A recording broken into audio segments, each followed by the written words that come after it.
हाँ जी दोस्तों, welcome back to my channel and आज हम तीसरा पार्ट कवर करेंगे इस वीडियो का जो हम लाल किले के अंदर लाइट एंड साउंड शो देख रहे थे। तो प्लीज़ एंजॉय द शो। जिस दीवाने खास पर आप इस वक्त मौजूद हैं वही किसी रोज शिकोह ने भगवत गीता और कई उपनिषदों का फारसी में अनुवाद किया था।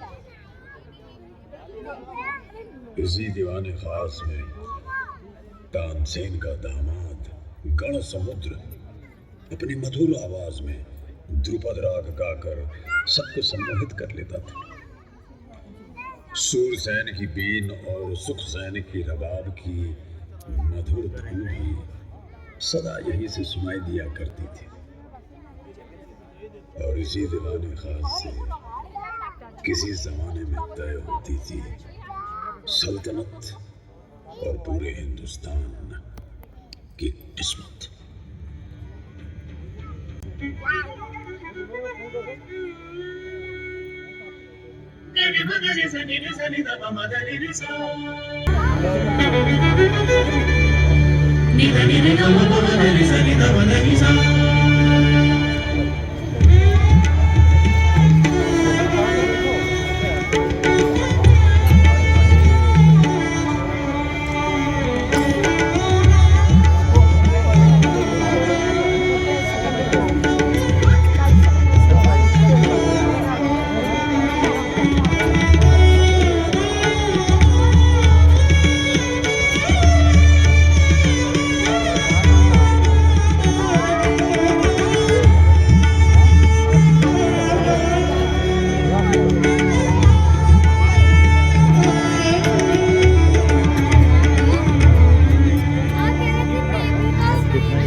मलिक साहब की तबीयत अब कैसी है? अब्बा हुजूर की तबीयत वक्त के साथ बिगड़ती ही जाती है भाई दारा।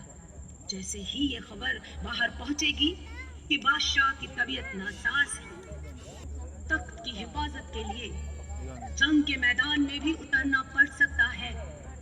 वक्त हाथ से फिसलता जा रहा है दारा। कुछ भी हो सकता है। हमें हर मुश्किल के लिए तैयार रहना होगा, चाहे जंग ही क्यों ना हो। दारा शिकोह सभी से अलग था। उसे तो यकीन था कि हिंदू धर्म और इस्लाम के एक होने में ही हुकूमत की भलाई है। दोनों संस्कृतियों के मिलाप के लिए वो हिंदू साहित्य, समाज, संगीत और तौर तरीकों को समझने की पूरी कोशिश में लगा था। शायद यही वजह थी कि कट्टरपंथी औरंगजेब ने खून खराबे के बल पर तख्त को हासिल कर लिया।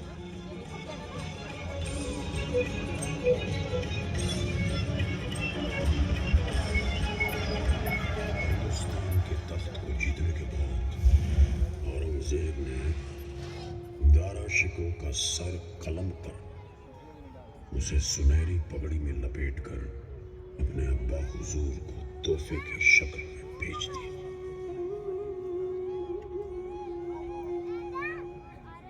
औरंगजेब की हुकूमत में लाल किले में संगीत, नृत्य, कविता और कला जैसे हर हुनर पर सख्त पाबंदी लगा दी गई। इस हुकूमत के अंत के साथ ही पूरी मुगलिया हुकूमत की पकड़ हिंदुस्तान पर कमजोर होती गई। दक्षिण में मराठे, पंजाब में सिख, असम में अहोम और न जाने कितनी जगहों पर अलग अलग बाज ताकतें खड़ी होने लगी। सबकी नजर अब मुगलिया हुकूमत के शाही तख्त पर थी। जहां एक तरफ खतरा फिर दिल्ली की सरहदों पे दस्तक देने लगा था, वहीं दूसरी तरफ सल्तनत पर राज कर रहे मोहम्मद शाह रंगीला ने उसे पूरी तरह अय्याशी में डुबो दिया था।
फारस से एक ऐसा तानाशाह आया जिसने लाल किले की शान को पल भर में मिट्टी में मिला दिया।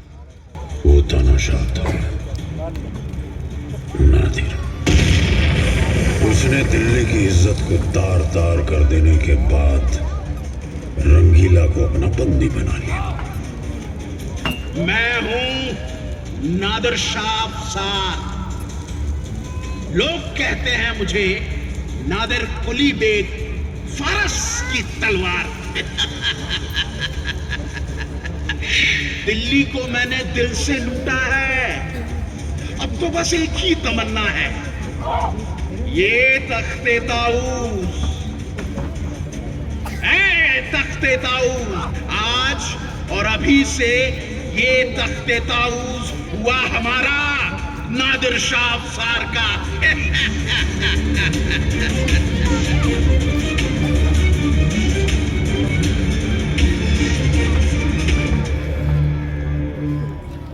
कहते हैं दिल्ली की लूट को नादिर शाह 700 हाथी, 400 ऊंटों और 12,000 घोड़ों पर लाद कर फारस ले गया था। इसी लूट में शामिल था मुगलों का मशहूर तख्ते ताऊस। कई कीमती रत्नों से बना ये तख्त कभी मुगल सल्तनत की शान की निशानी हुआ करता था। न जाने कितने दिनों तक जली थी ये दिल्ली, पर इस डगमगाती हुई हुकूमत के पास अभी एक और नूर बाकी था, कोहिनूर। वही कोहिनूर जो आज ब्रिटेन में मौजूद है। उस जमाने में कोहिनूर का वजूद महज एक अफवाह थी। कैसे न होती। रंगीला ने उसे अपनी पगड़ी की वटों में जो छुपा कर रखा था। किसी को नहीं मालूम था कि वह कीमती हीरा किसके पास है। सिर्फ एक नूरबाई ही थी जिससे रंगीला का ये राज छुप नहीं पाया था। बदकिस्मती से नूरबाई का रंगीला के अलावा एक और यार था, नादिर शाह। और उसने ये राज नादिर को बता दी। अब नादिर की नजर कोहिनूर पर थी। उसने मोहम्मद शाह को आगरा बुलवाया।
पगड़ी बदलने के रिवाज के बहाने हीरे को हासिल कर लिया।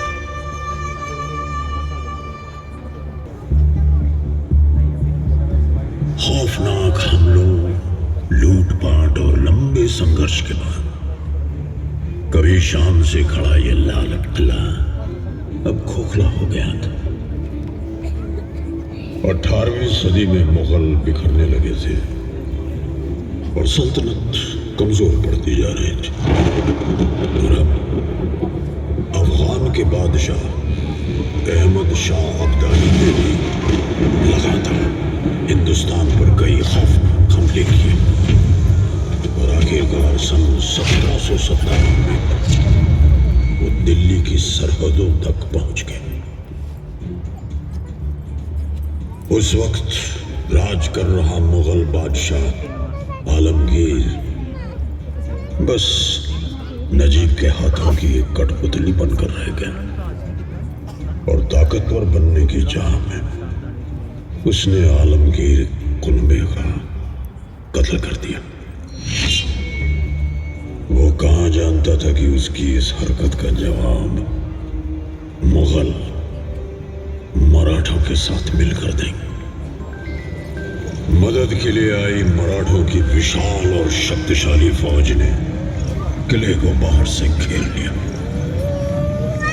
अब नजीब या तो मराठों की हर शर्त मान ले या फिर मरने के लिए तैयार हो जाए।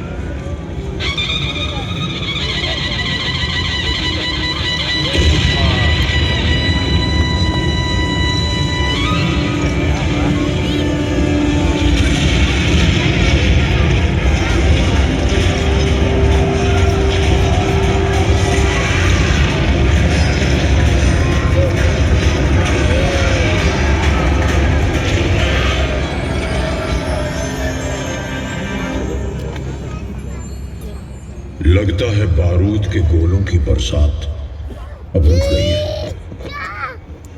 शायद नजीब ने मराठों की सभी शर्तें मंजूर कर ली।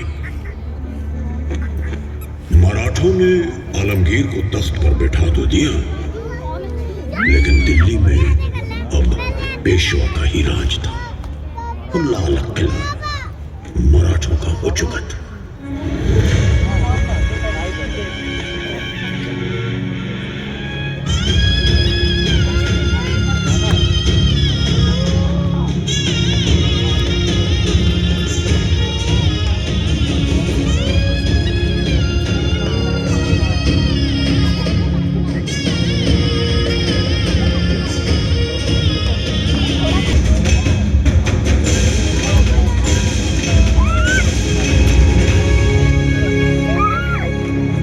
1788 से लेकर लगभग 20 सालों तक मराठे दिल्ली में मौजूद रहे, लेकिन किस्मत ने एक बार फिर आसा फेंका और वो भी अपनी हुकूमत दिल्ली में ज्यादा दिन नहीं चला पाए। सुनाई दे रहा वही भारत के इतिहास में बसी एक दर्दनाक याद को जन्म देने वाली ब्रिटेन से आई ईस्ट इंडिया कंपनी। और ईंट का जवाब पत्थर से देने वाले भारतीय कहां चुप बैठने वाले थे। जगह जगह विद्रोह की आग भड़कने लगी। नाना साहब, तातिया टोपे, अजीमुल्ला, बांदा का नवाब और झांसी की रानी अब आजादी की जंग के लिए तैयार होने लगे। गुप्त पैगाम कमल और रोटी के जरिए गांव-गांव घूमने लगे ताकि अंग्रेजों को इस बगावत की खबर न लगे। 10 मई 1857 के दिन क्रांतिकारी आजादी का नारा लगाकर मेरठ से दिल्ली की ओर निकल पड़े, बादशाह हिंद को अपने फर्ज की याद दिलाने। बादशाह हिंद यानी कि मुगलिया हुकूमत का आखिरी वारिस बहादुर शाह जफर। बादशाह सलामत रहे। हुजूर, अंग्रेजों की यह कंपनी पिछले 100 सालों से अपने निजी मकसदों के चलते हमारा इस्तेमाल कर रही है। सरहदें तो तब पार हुई जब हमें जबरन राइफल इनफील्ड 54 थमा दी गई। इस राइफल को चलाने के लिए कार्टेज को मुंह से फाड़ना पड़ता है। कार्टेज को दांत से फाड़ने का मतलब गाय और सुअर की चर्बी को अपने मुंह से लगाना। और अब बगावत तो होकर रहेगी। आज से हर दिन तक हमारा नाम और हिमायत दोनों हिंदुस्तान के साथ रहेगा। हम सब एक होकर अपनी जमीन की आजादी के लिए जंग लड़ेंगे। लाल किले से दी गई 21 तोपों की इस सलामी से पूरा शहर जागा। सदियों बाद शाही तख्त को अपनी खोई हुई इज्जत वापस मिली और पूरा देश दुश्मन का सामना करने के लिए एक होकर खड़ा हुआ। आजादी की यह जंग बख्त खान की अगुवाई में लड़ी जा रही थी, जिसे खुद बादशाह ने चुना था। हिंदुस्तानी फतेह के बहुत करीब थे जब बख्त खान ने बादशाह से अपनी अगुवाई में एक आखिरी जंग लड़ने की दरख्वास्त की। बादशाह ने बख्त खान की बात मान तो ली, लेकिन उन्हें क्या मालूम था कि उनके महल में ही अंग्रेजों के वफादार खबरी छुपे बैठे हैं। कोई और नहीं बल्कि उनके अपने परिवार के सदस्य। बदकिस्मती से वो गद्दारों के बहकावे में आ गए और उन्होंने जंग में अपने फर्ज को त्याग दिया। फिर घुस पड़े अंग्रेज लाल किले के अंदर। सैनिकों का जोश टूट गया और वो बिखरने लगे। शाही परिवार हुमायूं के मकबरे में जा छुपा। उन्हीं के बीच छुपे हुए गद्दारों ने बादशाह से आत्मसमर्पण करवा दिया और अंग्रेजों ने मौका मिलते ही लाल किले पर कब्जा कर लिया। दिल्ली में लूट के नजारे थे और अंग्रेज अफसर हॉटसन को अपने कातिलाना इरादों को अंजाम देने का मौका मिल गया था। Major William Hotson, East India Company ने उसे इस बगावत को रोकने और राजद्रोहियों के मन में डर पैदा करने के लिए खास ब्रिटेन से बुलवाया। This is Brevet Major Hobson, and I never let my men take any prisoners. but shoot them at once. Fire!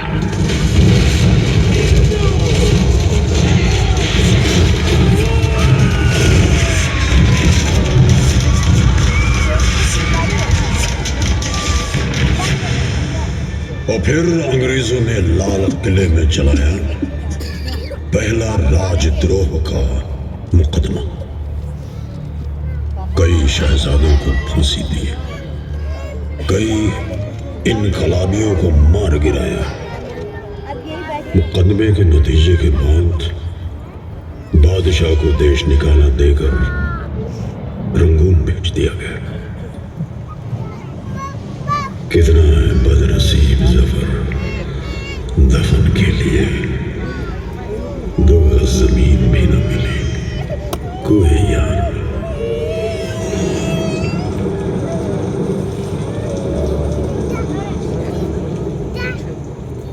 अब लाल किले पर अंग्रेजों का कब्जा था। इस 1857 की जंग के बाद ईस्ट इंडिया कंपनी का भी अंत हुआ। हिंदुस्तान अब अंग्रेजों की महारानी के साम्राज्य का हिस्सा बन गया। अंग्रेजों ने लाल किले में बने महलों के शाही खजाने को लूट लिया, बेआबरू कर दिया इसे, जैसे किसी जीते जागते इंसान के अंदर से रूह खींच ली। 1857 में जो आग देश की आजादी के लिए उठी थी, अंग्रेजों ने उसे दबा तो दिया, लेकिन उस आग ने ज्वाला का रूप ले लिया था। देश को अंग्रेजों से आजाद कराने के लिए वतन परस्ती की अलग अलग आवाजें उठी। मुल्क में इनकलाब को एक नई दिशा मिली। 1911 में अंग्रेजों ने दिल्ली को अपनी राजधानी बनाया तो लाल किले की अहमियत और उभरी। एक बार फिर वो हिंदुस्तान का प्रतीक बन गया। अब हिंदुस्तानी जानते थे कि अंग्रेजी हुकूमत को हटाना है तो लाल किले पर भारत का झंडा फहराना होगा। 1941 में हिंदुस्तानियों ने आजादी की तरफ एक और कदम बढ़ाया और आजाद हिंद फौज का जन्म हुआ। हिंदुस्तान की अपनी फौज। इस आंदोलन की शुरुआत की Subhash Chandra Bose. We have undoubtedly traveled a long way towards the goal of Swaraj, but complete independence has yet to be won.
लगभग 23,000 शहीद हो गए।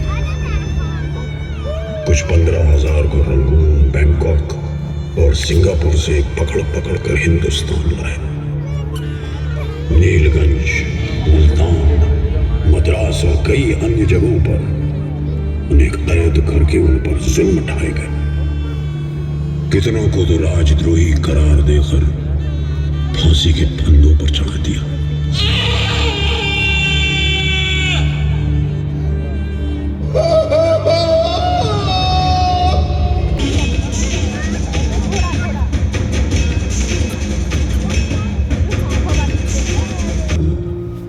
यानी हिंदू, मुसलमान और सिख से एक एक सदस्य चुना, लेकिन असर इसका उल्टा। लोगों का संकल्प अब और भी मजबूत हो गया।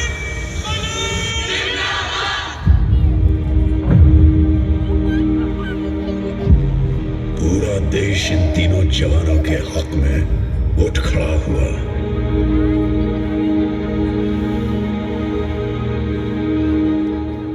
लाल किले से आई आवाज, सैगर दिलों शाहनवाज।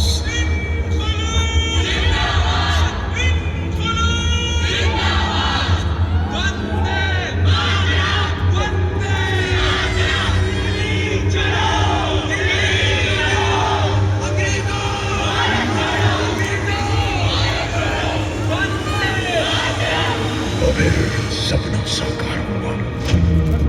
भारत देश आजाद हुआ।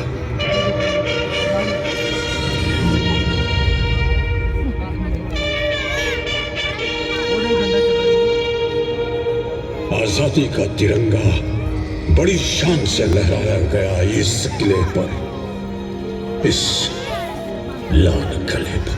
On this historic day, when India takes her place as a free and independent dominion of the British Commonwealth of Nations, I send you all my greetings and heartfelt wishes. Long years ago, we made a pact with destiny. At the stroke of the midnight hour, when the world sleeps, India will awake to life and freedom.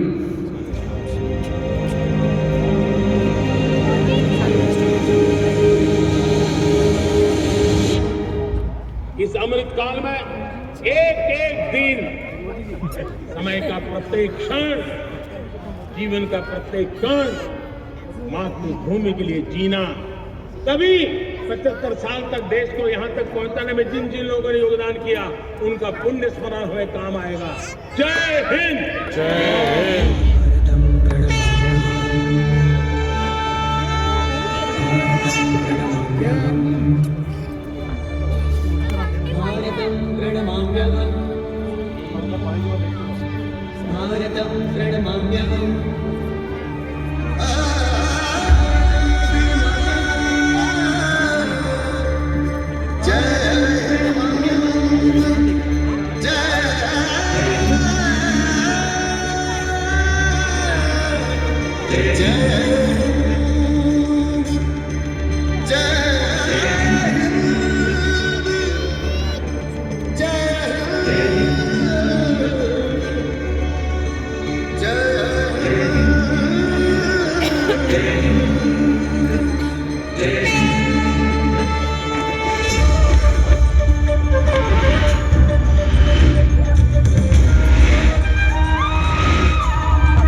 Sukha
Jana Gana Mana अधिनायक जय हे भारत भाग्य विधाता पंजाब सिंध गुजरात मराठा द्राविड़ उत्कल बंगा विंध्य हिमाचल यमुना गंगा उच्छल जल तरंगा तब शुभ नामे जागे तब शुभ आशीष मांगे। भारत माता की जय, भारत माता की जय, भारत माता की जय।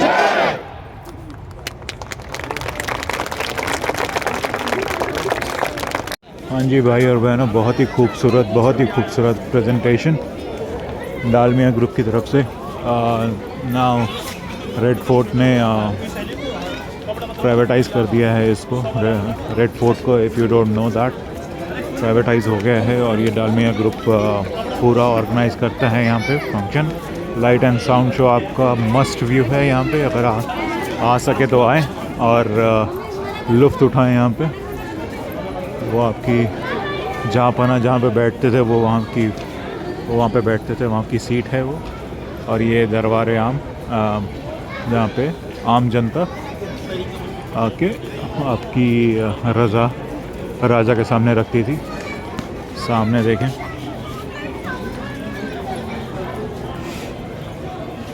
बहुत ही खूबसूरत है।